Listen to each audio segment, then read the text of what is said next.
Are you in the market for a floating shelf? If so, watch this. A lot of people think about making a floating shelf and they think it's going to be too much work. It's really not, you know. I'm Steven from Break Free Homestead. I do projects around the house, improving the yard on the homestead, eventually getting more animals. If you would, drop down below, like, and subscribe.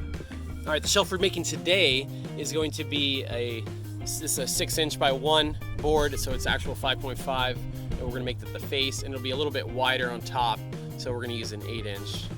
Sometimes you can get boards cheaper. It's worth spending a few extra dollars to buy the premium wood. You won't waste your time sanding or doing any of that, and you just get right into staining if that's what you're gonna do.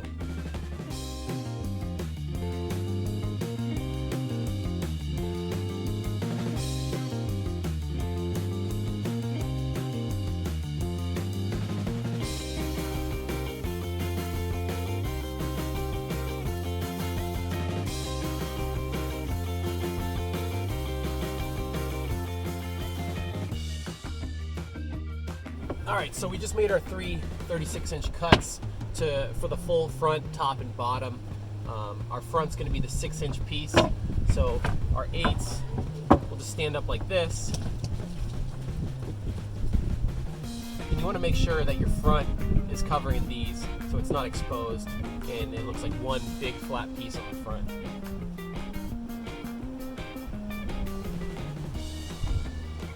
Just kinda get it to stand there. And we're gonna use a nail gun to tack these together. I have pretty long nails, so you just make sure you're not gonna split the wood on the outside of it. How you can do that is you can just aim it in a little bit.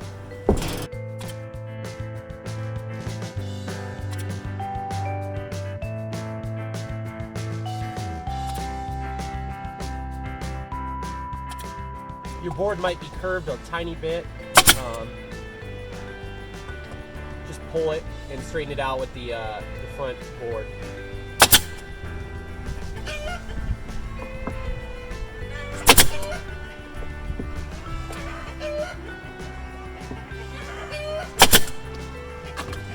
When you go down the line and put your staples in or your nails, if you just match up the holes in the top and the bottom, it'll give it that nice finish. You can always use wood filler to fill these in, but if you're not going to, at least having them matched up will be a little bit nicer.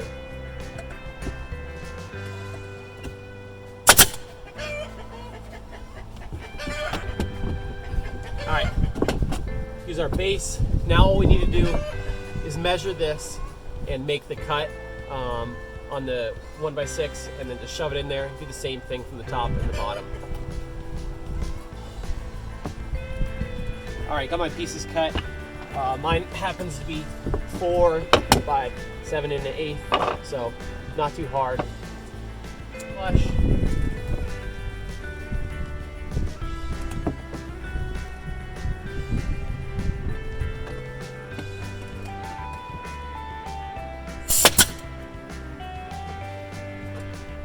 Just make sure you're careful when you're using your longer nails. You don't put your finger by it. Make sure you move it away. You don't want to nail in the finger. Would not be a good day. I think at that point you'd probably be like, yeah, we'll just buy store-bought floating shelves next time.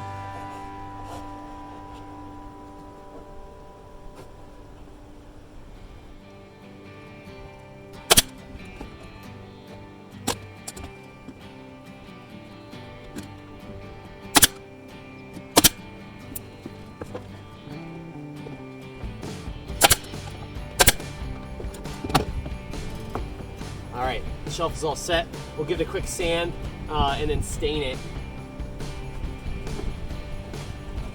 The way I'm gonna hang this, I'm just gonna use a 2x4 and mount it on the wall, screw it in, and then we'll go on top, and you could just use a nail gun to nail it right in the 2x4. You're not gonna be putting too much weight on this. I mean, you could, but you can use screws or nails, it doesn't matter. I'm just gonna hit this real quick, take out any imperfections, and I'm gonna use 220 and an orbital sander.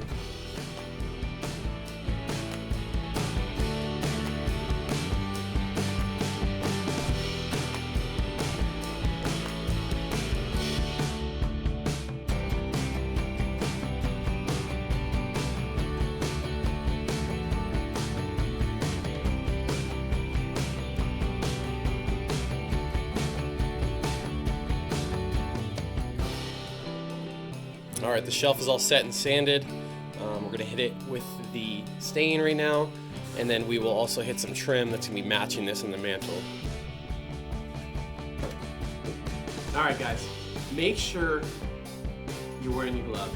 You don't want to deal with this stuff on your hands. It gets pretty nasty. Don't do it.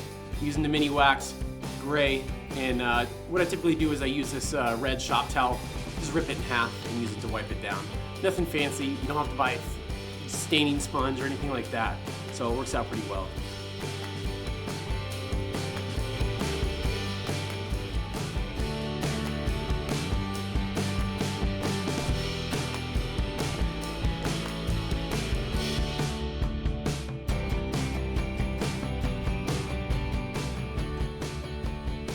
All right, just mounted the 2x4 on the back, and that's what we'll secure the mantle to. We're just gonna pre-drill 3 screws and then center it on there and drill them in. This should be pretty secure.